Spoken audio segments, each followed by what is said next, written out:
In this video, we're going to be organizing data using tally marks. So, first we're going to count the number of animals and make a tally for each one as we count them.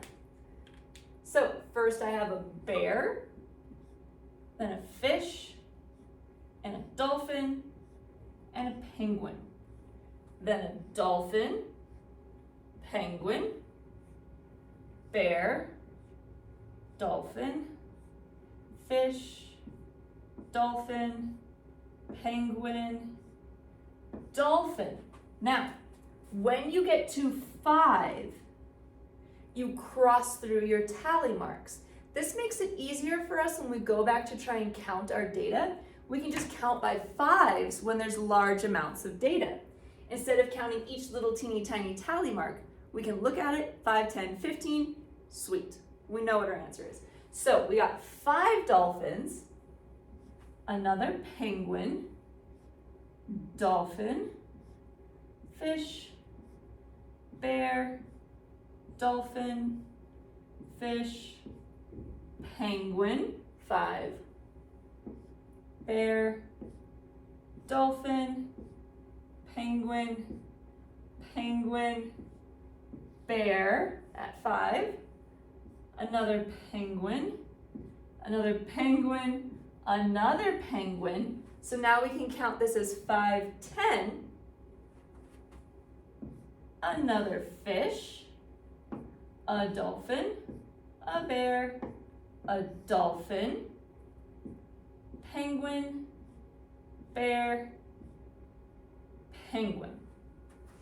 So looking at our tally marks, we're going to count those up and write the number.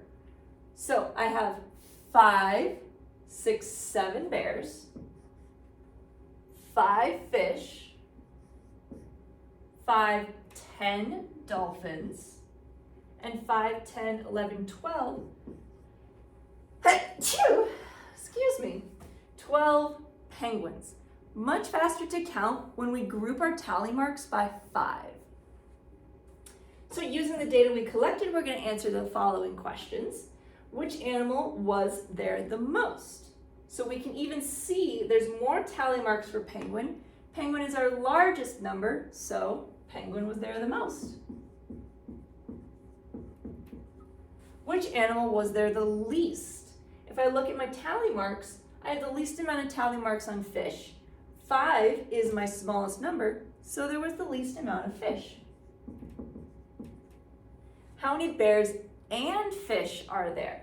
So if I'm looking for bears and fish, I'm going to combine my bears and fish. So 7 plus 5, 7, 8, 9, 10, 11, 12. 12 bears and fish. Which animal had more, penguin or dolphin?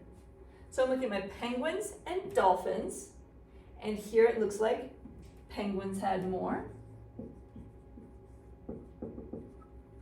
Which animal had less, penguin or fish?